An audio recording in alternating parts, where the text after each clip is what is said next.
1078 officer in need. What's up, guys? It's Matt from the 1078 Project. Hey, if you're new to the organization, a little bit about us. The 1078 Project is a non-profit organization that's been founded and developed by law enforcement officers who have been involved in critical incidents and officer-involved shootings.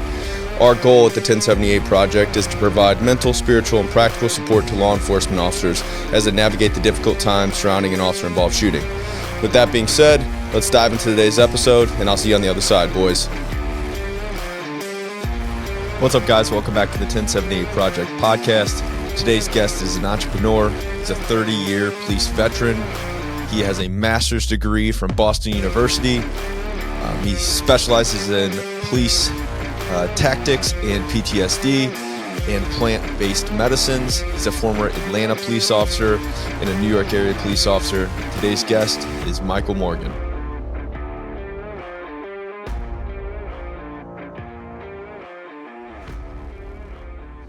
I thought I was great at it. I thought I was the best at compartmentalizing. I tell people until I wasn't. And that day, you and I spoke off air, and we'll speak about it here. But the day it happened, I realized I had PTSD, man. It was like the Jack in the Box just blew open and all this stuff started coming out. And it's funny because I saw the same Sean Ryan interview you're talking about. And all I thought about, this is crazy similarity, was I had a traumatic call in Suffolk County. It was a death, and the family took it very hard. Next call was a lady calling about the neighbor's cat peeing in her garden. In my head, I'm like, is she fucking kidding me? So I literally said, I looked at her, I go, I just deputized you. You're the cop. What would you do in this situation? You call me about a dog, it's one thing. What am I supposed to do about a cat? She's like, I don't know. You're a police officer. I'm like, no. I want to hear your perspective. How would you handle this? What would you do? She's like, well, I don't know. I'm like, I don't either. How am I going to tell someone to keep a cat out of your garden? Please tell me now, because I have no idea what to say. It was a dog, different story, and she was just like so taken aback. So knocked on the door. I'm like, listen, she's complaining about a cat in the garden. I know there's no way you can do anything about a cat. I just want to say hi. Have a great night. Turn around. I'm like, yeah, they said they'll keep her out of your garden. No problem. Unbelievable. Then, some of them are nuts, man. It's like, you don't realize how good you have it if that's your problem, the biggest problem you have going for you. Yeah, man. I remember a couple months ago, I went to a call for service, and this person had been down for a long time, like a long time. And I'm with this person that's new to our police department, has previous experience, and we get a call from a neighbor to like check the well-being. You go there, and there's mail stacked up, and there's packages stacked up from like months ago, and I'm like, now you just wait for that smell. Yeah. And this officer goes around to the back door, pulls the back door, and as soon as they pull the back door, just, and that smell is very, very distinct. If you know it, you know it, and it sticks with you forever. Yep. And I immediately was like, this isn't good. Like, we got to clear this. End up finding the person, they're deceased. We're there for a while, and then we leave, and I go to a gas drive off. Like somebody that didn't pay for their gas. It's like, Oh my God. Like, do you have any clue do you have any clue what my day has been like? I really don't care about your $15 right now. Like, you're a multi-million-dollar company. Eat your $15 so I can go upon my merry way. Yeah.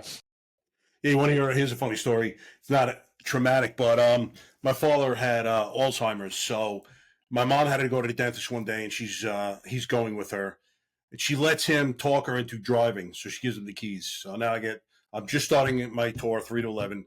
Get a call from my sister saying that Daddy's driving the car. They're in the city. They're lost. He will not pull over. I'm like, you got to be shitting me. So, and Mommy told me not to tell you. I'm like, what? She's concerned about me knowing what all this is going on. My parents are somewhat nuts. So I call her up, and I'm like, hey, Ma. What's going on? Where are you? She's like, I'm at Jack and Ann's. His friends that has live a mile down the road. I'm like, you are, huh? You're not in the city with Daddy driving a car, lost? She's like, she told you. I'm like, goddamn right, she told me. And I never curse at my parents. But I'm like, are you effing kidding me? And as I'm talking, I'm driving up to a alarm call, residential alarm. And it had been holding a while. We just had a tour change. So it's been holding probably like 45 minutes. So I walk up, and I'm like, I'm talking. I'm like, Dad. I'm like, Mom, put me on speaker. I'm like, pull over. He's laughing. Now he thinks it's a joke. So this lady comes out. I'm like, hey, ma'am, how you doing? Everything okay? I'm putting the phone down. She's like, where were you? This happened 45 minutes ago. I'm like, they prioritize alarms, and it's not first. There was a bunch of other high priority calls. She's like, someone could have broken into my house. I'm like, did they? She's like, no, but that's besides the point. I'm like, ma'am, 99.9999% of these calls are false alarms, so that's why they put them a little bit lower. I'm like, is everything okay? And she still want to argue. I'm like, ma'am, I'm a father driving lost in the city. He's got Alzheimer's. Is there anything else you need from me? And she just kept squawking. I'm like, have a great night. Got back on the phone, and it was nuts the way it ended. My cousin at the time worked in highway. He was a captain in the city, and he put it out there. So 2 cops ended up pulling him over. Again, I told you my father used to drive the chief of the fire department. He thought he was in that car. So when the cops started pulling him over, he's like, I'm not pulling over for these guys. I'm running. What, are they kidding me? And she's like yelling at him to pull over the car. He's like, I'm not pulling over. I'm in a city car. These jokers think they're pulling me over.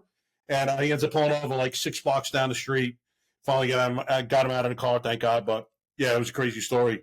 Another thing, lady, it's an alarm. It's false. Get out of here. Yeah, those are things only cops will understand. Yeah, it's just it speaks to the countless numbers of us that have had to go to nonsense over and over and over again. Oh yeah. What moved you towards like the motor unit? Patrol was great in Atlanta. I loved it, but you definitely get burnt out. I mean, it's just, even on day tour, you're handling 20 calls a day solo, and it just kind of gets to you after a while. I always liked motorcycles. I had a dirt bike at the time. I wasn't really experienced riding motorcycles per se, but, additional thing was they made a lot of money. We worked extra jobs, and motors guys made a ton of cash. So that was definitely a big influence. Knew a few of the guys over there. They all loved it. And that was it. I'm like, you know what? Let me make my move. My major was tight with the major over there. So I said, listen, I think you're happy with the work I've done for you anyway. You can call over to Major Neely. He's like, Morgs, absolutely, call over. And this is about a year before I get transferred. He's like, you're next to go. I'm like, sweet. So, we didn't have too many. We had a little problem with manpower. So it took about a year to go over there, but, eventually did and loved it. So when you're in motor, are you assigned to like the traffic division, or are you assigned to your own division, or? Yeah, I mean, it's not a traffic division. It's called the motorcycle squad. So we'll do anything, presidential details, dignitary details, funerals. If there's traffic enforcement that needs to be done somewhere, we're the ones that are going to do it within the city. We're all issued our own lasers. So, typically if there's nothing going on, you would write 10 tickets a day. So, just do your 10, done for the day. You do any traffic enforcement. In the summertime, when we got a ton of calls, when the precincts got a ton of calls, they would back up. So a lot of times they would call us, 1052 or whatever units I was with, 62 over to 3, they're going to start dispatching the calls. So bam, we're on motors, and now we're handling calls in the hood. Like, it was weird.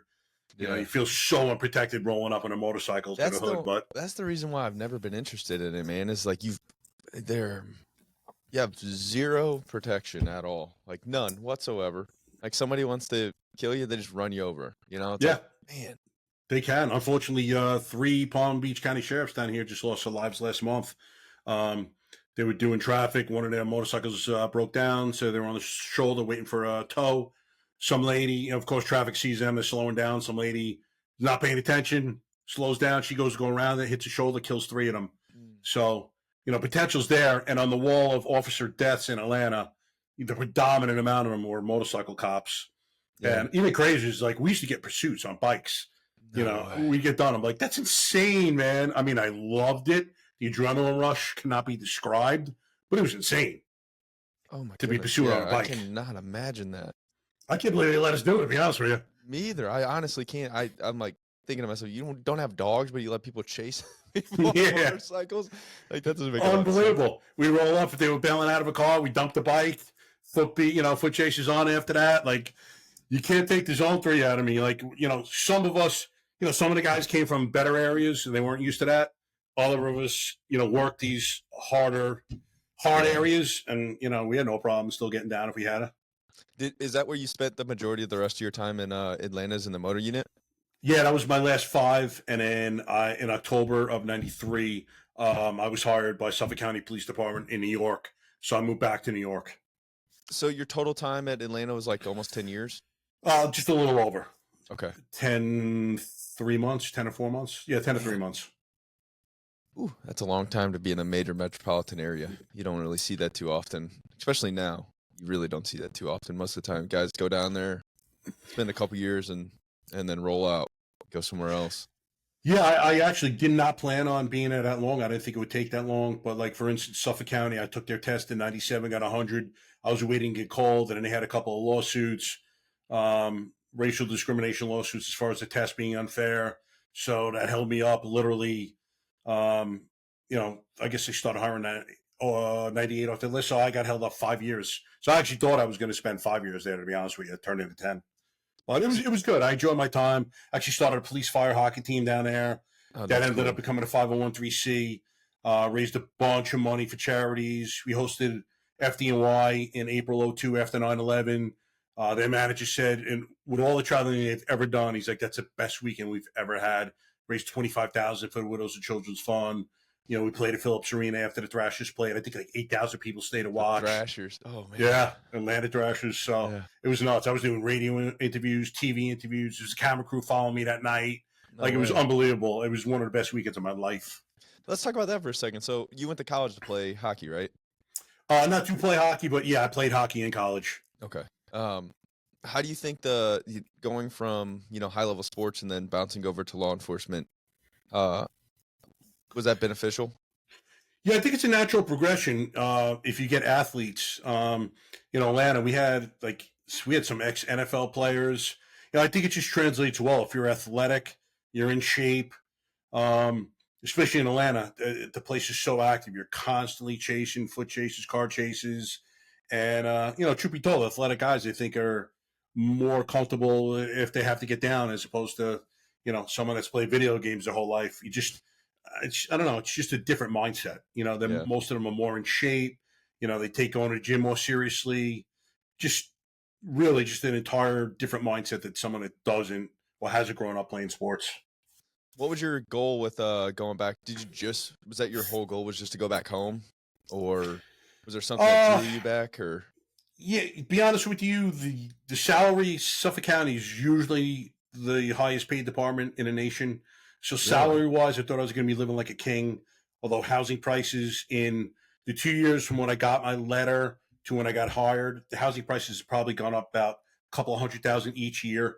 So the house that myself and my ex-wife ended up buying for like 560 would have been like 350 2 years prior. But additionally, my family and my lifelong friends were still in New York.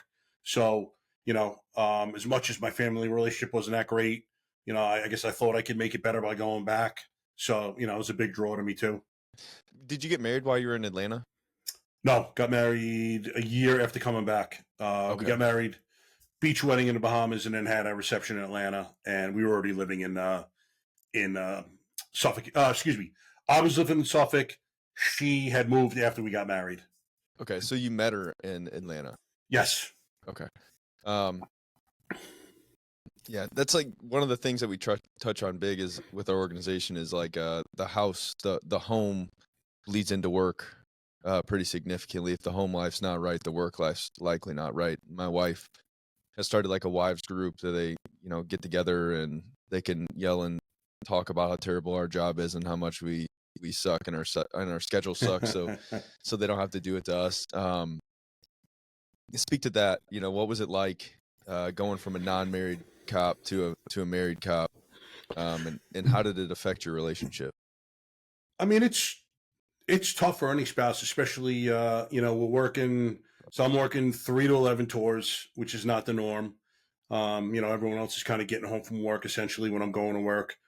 As you know, we work holidays, weekends. So a lot of times people ask you to go out to dinner or, plans with other couples and you can't do it. Hmm. So, it definitely negatively affects that, working Thanksgiving, Christmas, not great. her family was in Atlanta too, so there were holidays where I couldn't get off. Where she's like, do you mind if I go? I'm like, no, no, not at all. You know, and truth be told, I got married for the wrong reasons, and really analyzing going back, her parents were unbelievable to me. She was a great girl. I can't say anything bad, but um, I look back now, it was the love that her family gave me that kind of attracted me to that whole situation. Her parents treated me, I guess, the way I want to be treated by my Mhm. parents, and I guess I found the love I was looking for in her parents, and it kind of kept me there when it should not have.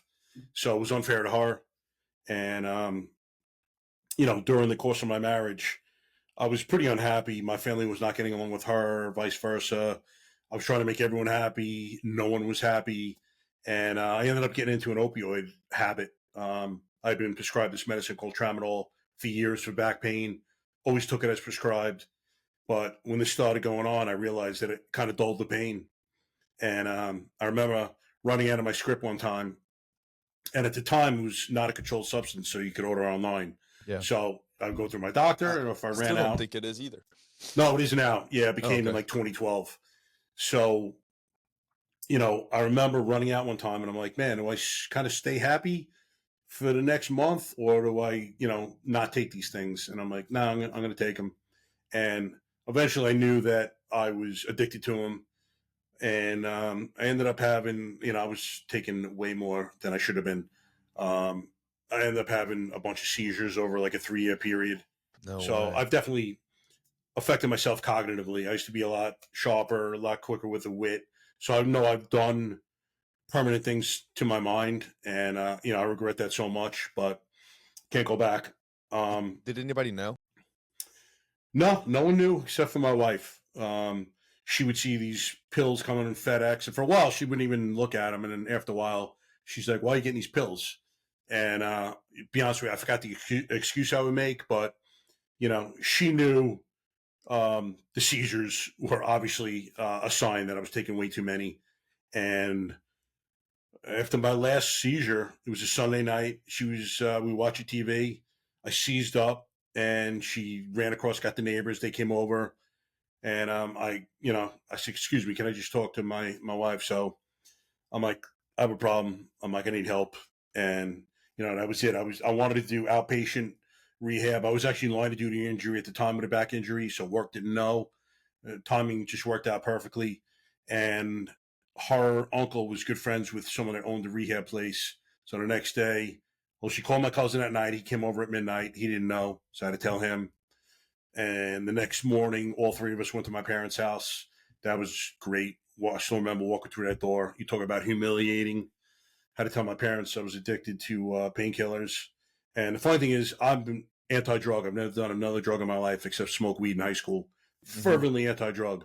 So for anyone out there, if I could get hooked on this stuff, it can happen to anyone. Yeah. You know, we don't want to feel that pain, and that's why people take these substances. And it just masks the pain. Eventually, you're gonna have to go through it. You're gonna have to deal with it. So you may as well do it right off the bat instead of doing that BS that I was doing. But um, regardless, so went, spoke to the rehab lady, and she's like, "Listen, you're taking so many. I mean, at some points I was taking 50 a day, No and way. it was insane." I remember Brett Favre a few years before was addicted to Vicodins, and he was talking about taking 50 plus. I'm like, "Holy shit, who could ever do that?" This guy. So she's like, "I think we need to put you in an inpatient facility so they can wean you off slowly and safely." And it was funny because she called up later and she's like, "We're having a problem with Blue Cross because they never had anyone go into rehab with tramadol addiction." And they ended up having like a high level meeting between her and Blue Cross executives. I'm like, "Well, you can tell I'm taking 50 a day, having seizures, and I'm ruining my life." And it got approved later that day, and I went in for about 12 days, weaned off, and that was it. I was good to go after that. It'll never ever happen again. I never had a problem with alcohol or anything like that, so that was never worrisome. But in talking to guys who have substance abuse issues, I'm glad that I've gone through everything that I've gone through because now I work with vets and first Yeah. responders with PTSD and traumas, and now when they tell me about a substance abuse thing, like I've been through it, bro. I know exactly what you're talking about. Do you want help? And number one, guys, I asked them, do you want it? Because if they're not ready for it, man, you could do all the talking you want. You could force them to go to rehab. It doesn't matter. They're not going to get well. Once they hit rock bottom and they realize I need it, that's when something can be done. How long did this go on for? How long was like you said you had several seizures over a period of time? Probably 3 years. Oh man, 3 years. Yeah, Holy cow. 3 year period. Yep. Um, did it affect work at all? Like, did you feel like it affected you at work? Be honest with you, as funny as it sounds, even looking back, no, I don't think it did. You know, I would take less at work, just enough to not be getting DTs, withdrawals, detoxing. But was it going there whacked out of my mind? It was never a case where I was slurring my words and people were looking at me like nothing. Even when I was taking a lot, I wasn't slurring my words. I get physiologically the way it worked on my body, you couldn't tell. The only thing was my eyes would be like a little wide open. So if I look back, I see pictures like my eyes are wide open, and that's how my ex-wife could tell too. Um, but no, I don't think it affected it. As far as like relationships, yeah, I was isolating myself. Wasn't really socializing with friends as much. Lost weight. I was probably 2.25. I'd gone down to like 205, which is fairly skinny for me. I look at pictures now, like, man, I don't even recognize that guy. And it was almost like it was a different person, to be honest with you. Yeah, it's so weird how it like kind of takes a grip on people, man. It's like you start off with the best of intentions, which is the scariest thing for some people is they start off with the best of intentions and they're doing something that they feel like they should be doing to better themselves or make their back feel better or whatever else, and that addiction slowly creeps in, like a couple bad decisions, and next thing you know you're chronically addicted to something and you can't get away from it. Yeah, yeah, It it is happens a scary. lot. Yeah, It like happens a lot. especially with cops, guys blowing their knees out all the time. When you're 50 years old and you're sprinting after somebody, the body mechanics just don't work the way that they used to, right? So you Yeah, get guys that blow their knees out, they hurt their backs, they get into car accidents because we ride in cars all the time, and then they develop an addiction, and they never meant to do that. That was no, never, it was never the intention was, oh, I'm going to use these to get high. I'm going to use these because I, hurt my knee or I hurt my back or whatever else. And then next thing you know, they're, yeah, you would doing, never think about taking an yeah, illegal drug in your life, yeah, and you tend to negotiate with yourself. But at one point, I'm like, I'm addicted to these things. Like I know it, and I wean myself off, and I would get down to like 3 or 4 a day. And the problem was the euphoria would really kick in again, and let's just say like they felt good. I'm not going to say they didn't. mm-hmm, It was part of the attraction. So once I weaned myself down and the euphoria started kicking in, bam, I would start using more and more again, and it was like a vicious cycle. yeah, But never any intentions on doing that. Like I said, I took as prescribed for years, no problem, and then I just noticed like it was dulling the pain, and yeah. we as humans don't want to feel that pain sometimes, Well, the weird and thing is too, it's man, easy. is like we talked about the home life, how much it affects you. And the reason why it affects you so much is because with your normal job, you don't have very much more capacity. Like a person's only capable of taking so much, right? So you go to work, you see something bad, you're involved in something bad, and then next thing you know, now you're arguing with your wife, and then you're mad at her family, and then you go back to work and you see something bad, and then you come back home and you're arguing with her, and you like never get a relief from it, right? And Yep. it's like, you know, for a normal person, they go to work and that's kind of like and even for a lot of cops, they come to work and it's like, that's their breath of fresh air. They get to go relax and they don't have to deal with any of this stuff that's going on at home. So they get a little bit of a break. For you, it's like you're arguing at home, you're going to work, you're arguing at work, you're seeing bad stuff, you're going home. And it's like that cycle never ends, man. And, unfortunately, I can say that, the people that I know personally, a lot less prescription abuse and but a lot of alcohol abuse. Yeah. Well, it's so much easier to access, especially Yeah. now, And in my case, it wasn't, I've never lived a drama filled life. And it wasn't like there was a lot of drama at home. It wasn't like we fought a lot. It was just, I was unhappy. And, we just ended up becoming like roommates as opposed to, this beautiful, loving marriage that I thought I was going to have. And, shame on me. I was there for the wrong reason. I knew it. at the time I didn't realize that that was the reason. I just you that's the problem sometimes when you're not healthy or in a healthy place. You look to others to give you your happiness, Mm-hmm. and that's why I tell guys and girls, when you're going through this pain, man, you have to feel it. You have to heal from it, because once you do, in addition to being stronger and more resilient, you don't look to anyone else for your happiness, man. You're going to be Yeah. healthy. You can establish and look for healthy relationships. If you're getting involved with someone, like you see all these people, guys and girls, and you're thinking, what are you doing with him or her? It's because something else is going on there, and they're looking for them, or they're have low self esteem, and they don't think they can get anything better, or whatever the case may be. Or it started out good and now it's toxic, but they don't have the strength to get rid of them. When you're healthy, you have these boundaries you set up, man, and you make sure that everyone is up to your level. You don't go down to their level. That's a difference. Yeah. Is it Suffolk County? Is that how you say it? Suffolk. Yep. So Suffolk. Suffolk, but basically don't pronounce a K. Okay. So you make your way back there. Were you happy to be back in like the environment that you were familiar with? What was it like switching back from Atlanta to, maybe I don't know the dynamics of Suffolk County, but I'm guessing it's probably not as violent as Yeah. Atlanta. Yeah, So what was definitely. it? How hard was it to transition? What was that like? It was actually a tough transition for me, to be honest with you. I mean, I very much missed my hockey team. I'd had a great life in Atlanta. She was not happy in New York. Um, in starting my career with Suffolk, to be honest with you, I was so bored. And don't get me wrong, it's not like it's Mayberry there. There's crime there. But I remember like 6 months in, I called my old major and I'm like, is that K9 slot still available? Because I'll come back. And he's like, no, Morgs, they just changed the SOPs. You have to have 3 years continuous on the street.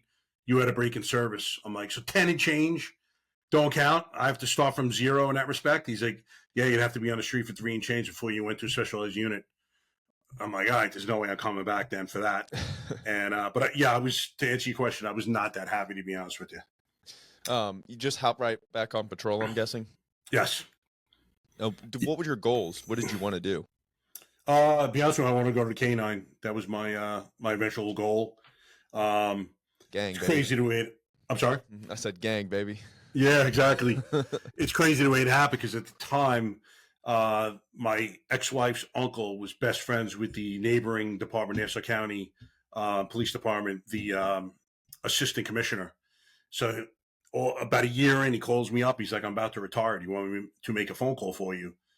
Looking back, I should be like, yes, please. But I'm a pretty humble dude. And I'm like, nah, I don't have enough time on. These guys aren't going to accept me going over there with like a year. I got to have a little more time. And I should have gone over there, just shut my mouth like I would have, even if they were pissed off, get to know me, and I would have been able to fit in. But I was like, because if it was the opposite way around and I was a K9, some guy was coming over with a year and a half, I'm like, who the hell is this? Yeah. This is BS. This guy's got a year and a half, because most guys going to K9 in Suffolk County, you probably closing in on 10 years before you go there. It's a very, very coveted job. Desirable. There was only 20 something K9s, I believe. And again, we had it was a 2,500 person department. So a lot of applicants every time they open it up. Man. Yeah. I can't imagine working at a department that big. Like, that is so big.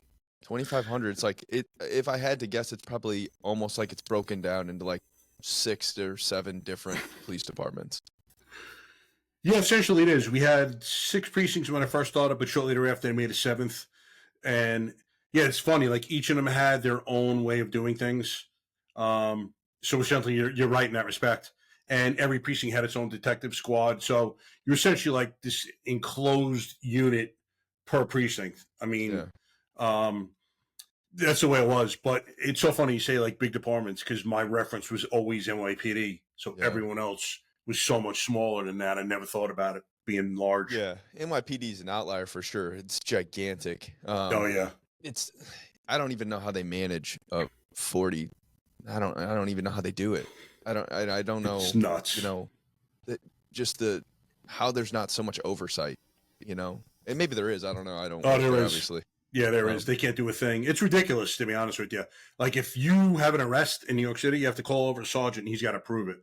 Like, it is micromanaging to the nth degree. I would hate working there. I Do you couldn't think do it. it's because they're not getting as with such a large department that they can't monitor the candidates that they're getting as well? That there's Yeah, a higher likelihood that you're going to get somebody that shouldn't be in that position to begin with? 100%.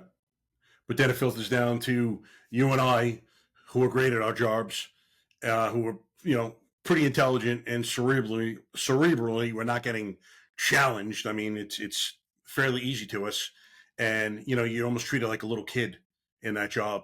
And unfortunately, they have to do it that way because there are guys who act like little children and force these rules and procedures. That's the scary thing about the current atmosphere in law enforcement, with recruiting numbers being so down and the candidates not necessarily being at the same. I'm not saying everyone. Obviously, there's great guys that are getting into law enforcement currently, but just the overall standard has decreased across the nation. Every department has relinquished certain requirements that they had from, you need an associate's degree or, whatever the case may be, to now you just need, some post certification or, it just seems like the requirements across the country have decreased, which are making the candidates not as desirable, which are giving the public a less desirable police force, which is, it's like a catch-22 because, there's so much oversight over law enforcement right now. Yep. And people are so critical of everything that we're doing. Well, it's a vicious cycle. Yeah, What do because you of guys that, want? we Yeah, don't get people that want to be cops, exactly. You want to defund the police. You want to be hypercritical of everything we do. Well, then guys and girls are not going to take these positions, and now you're going to not get the creme de la creme that you used to get. You're going to get some of these bottom feeders. I remember I was training one guy, for instance, and he did not belong there. And I told my sergeant, we graded on a scale of 1 to 5 or 0 to 5, 5 being, extremely effective and 1 being not effective. And I said, I'm giving him 1s and 2s. And had I done so, it would have triggered him having to go in and get reviewed and probably get retrained in the police academy. And he's like, no, don't do that. He wants to go to midnights. We'll be rid of him anyway. I'm like, no, this isn't right. Why are we going to push him onto someone else? Yeah. And I ended up going to the police academy shortly thereafter. A good buddy of mine was, let's just say, higher up there. And I had a conversation about this particular candidate. I'm like, bro, and I told him the story. I'm like, he's like, you should have pushed for that. Send him back here. I'm like, let me ask you, how did he get out of this academy? Because he is not smart enough to have passed those tests. I don't care what you tell me, man. You guys had to help him, had to have helped him. And I could tell, man, he got red. And he's like, you don't understand the politics, this and that. I'm like, so don't start sweating me, bro. It's the same politics on the street. My boss is now going to ask me for an explanation as to why we lost the guy. That's just a number to them, but we lost that number. So it was, it wasn't like I was ordered to do so, but my son was like, we'll get rid of him. And we did. And I told him, I'm like, he's going to do something to get himself fired. And he did a couple of things that were absurd. And he's no longer with the department. So, yeah. The bad thing is, man, is like the media follows law enforcement so closely that we don't have, for the good cops that are out there that are trying to do the right thing and that are trying to make good, sound decisions and that are critically thinking, that the decisions of one guy, and it could be states and states and states away. Obviously we're not far from Ferguson. I work for a department that's pretty close to there, and even Darren did everything right in that specific case, and it got so much national attention. There's riots happening in Washington State, and we're here in a small city and just outside of St. Louis, and so the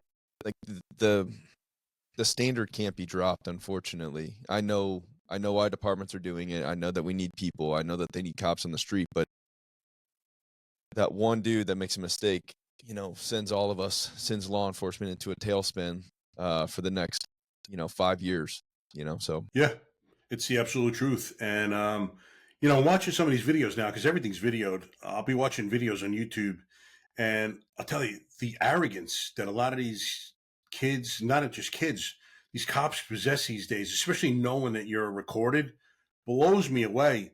And I'll tell you, the departments really need to school these guys and girls on the fact that when you are in public, there is no reasonable expectation of privacy.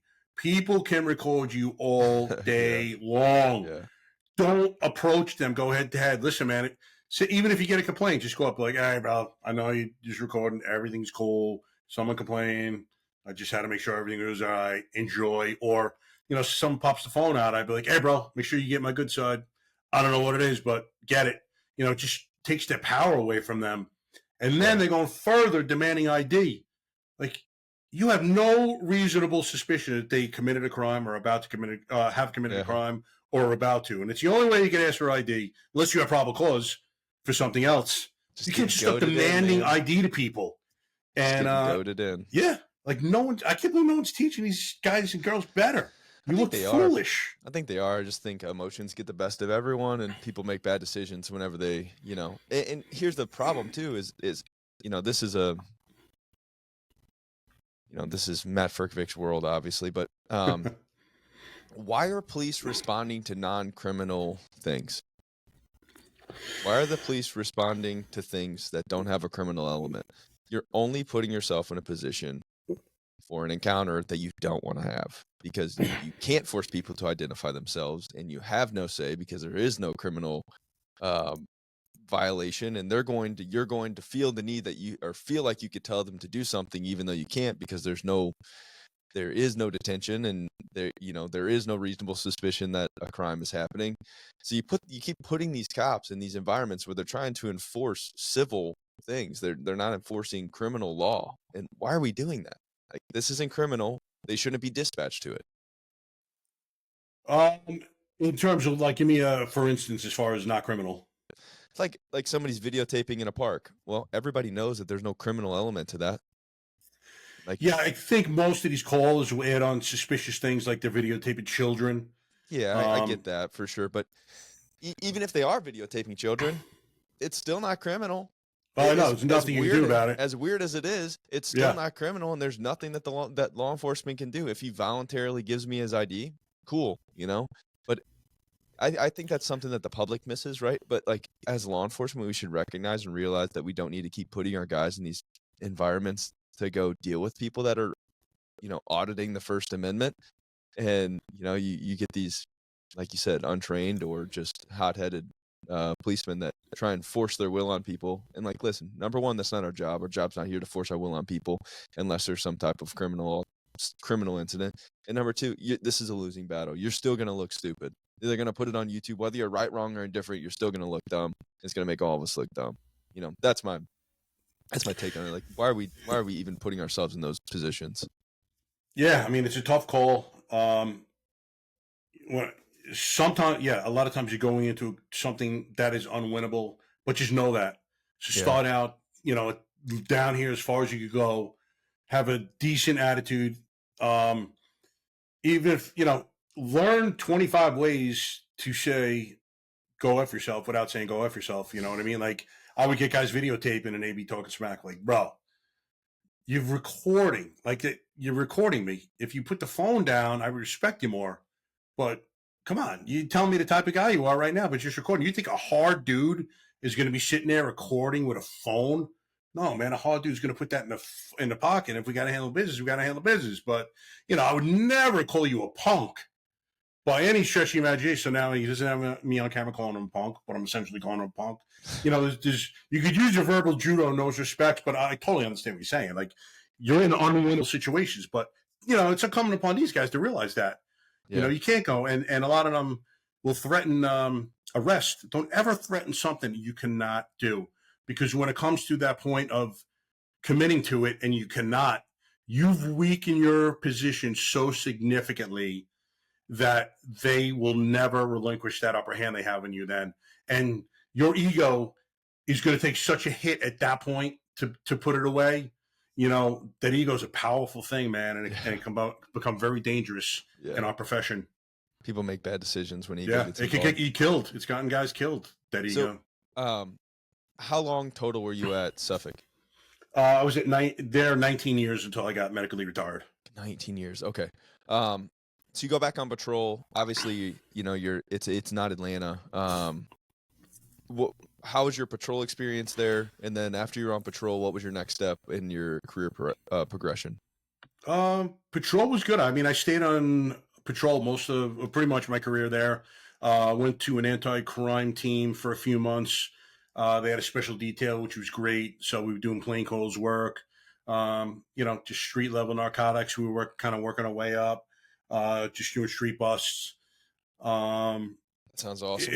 yeah, it was just so funny though. Like the worst part of it, some of the worst parts of Suffolk County, like Wyandanch is a town, and I remember going there for the first time, and I'm like, this is it, and I'm with we worked with other precincts guys, so maybe I'm from the second precinct, I work with the first precinct guy, we'd be in a car together. I'm like, this is Wyandanch, and they're like, yeah, what's up? I'm like, yeah, this is nothing compared to what we used to do. And, guys would square off with us in Atlanta. Like, no one pretty much fought the police. So that, like, blew me away. I remember rolling up on, like, 10 dudes on a corner one time. And they talked a little bit of smack, but I was like, yeah, anyone want to get down? And they're just like, huh? Like, like, perps are taking it back. Then I'm taking it back. Like, you guys are drug dealers, man. You don't want to fight the police. Like, it was the weirdest dynamic, to be honest with you. But yeah, it was good. Patrol was good. It was better quality of life. The supervisors were great. Atlanta was tough because there was a lot of racial strife there, even in the police department. So listen, you get bosses, and you feel right off the bat they didn't like you because you were white. You work with other officers that you didn't feel that they like you because you were white. I got along with everyone. If you were cool with me, you were cool. Period. Um, but Suffolk County was, different. All the bosses, 99% of the bosses were there to make your life better. Anything you needed was great.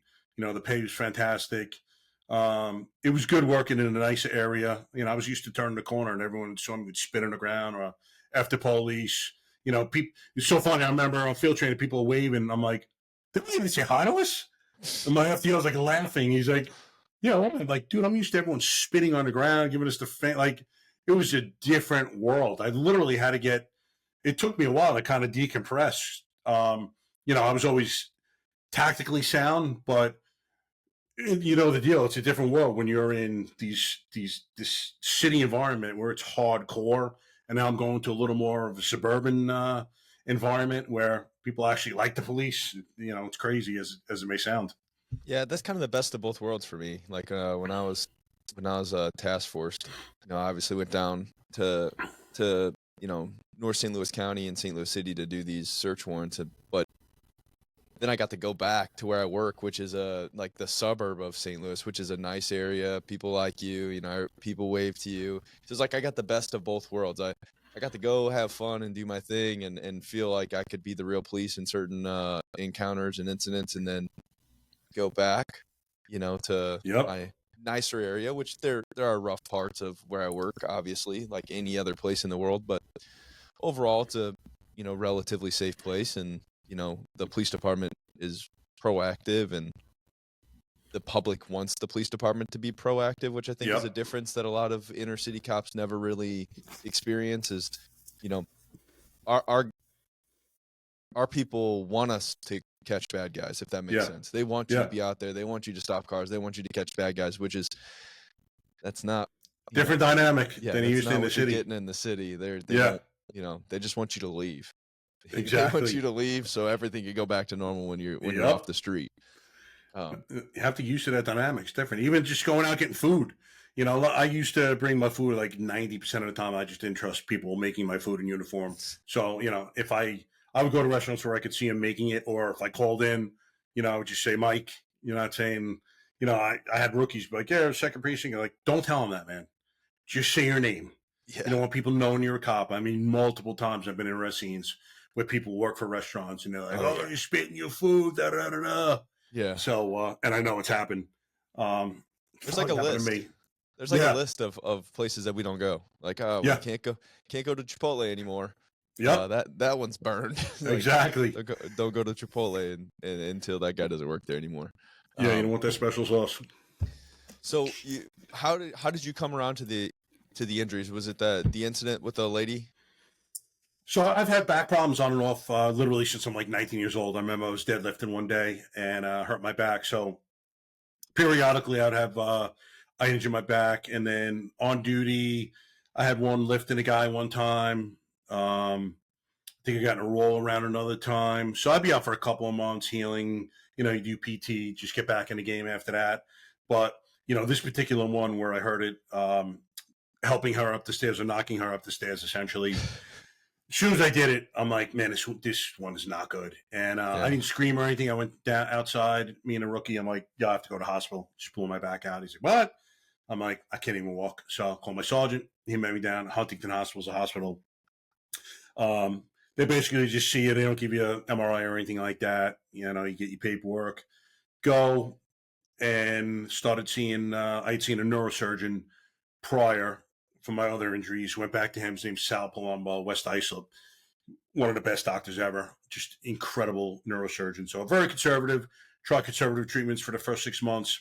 And I had a couple of issues going on. So I had a laminectomy in April of 2021.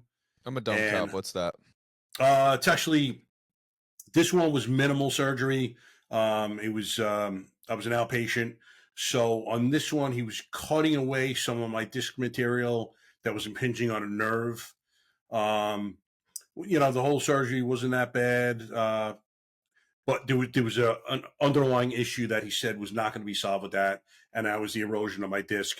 My problems were L5S1, which is your lowest disc. And he's like, you're probably going to need a spinal fusion in your future. But I'm like, listen, I really love to hold off on that one. He's like, you know, I'd love for you to hold off on that too if we can. So I got that. Did my rehab, went back to work for 3 days the following September of 21. Literally could not sit at the desk and lean over and type and write.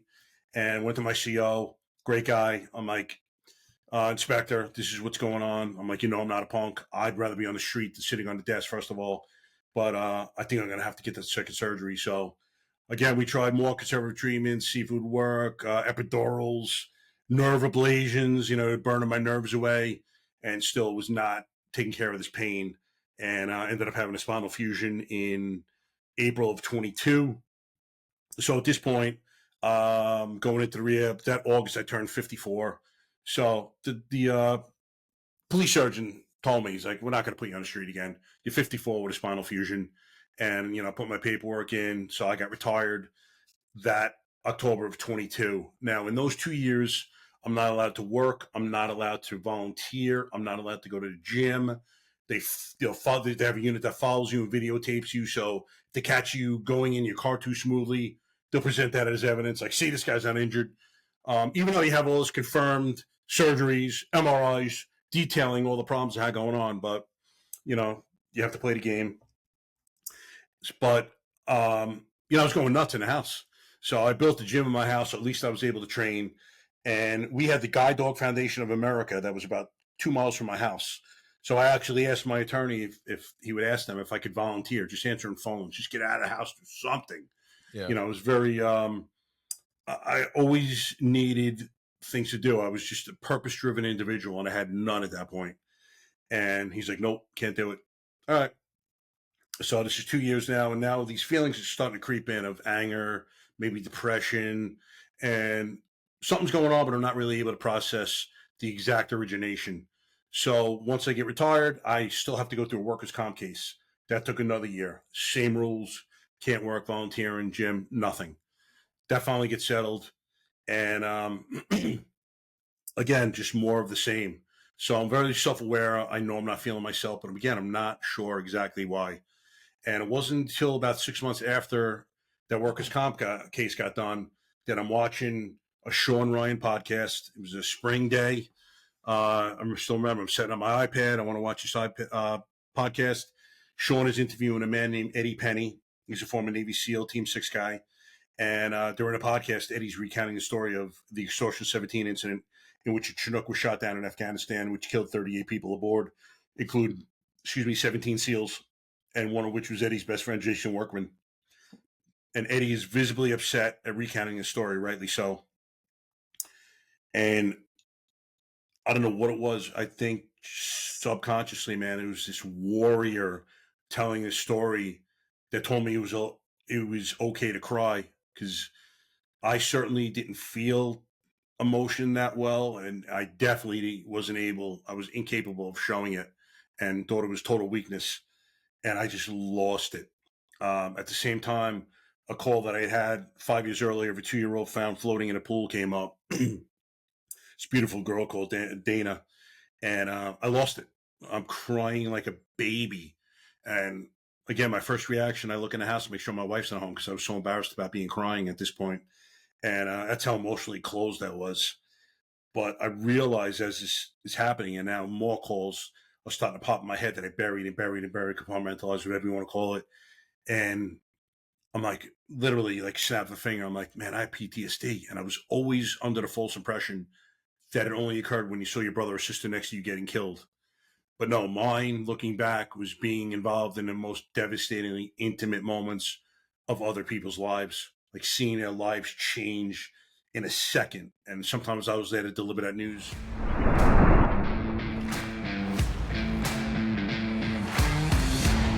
What's up, guys? Thanks for hanging in there to the end of the episode. I hope you guys are enjoying Mike's story. If you can't tell, there's more from Mike. Until next week, I'll see you on the other side, boys.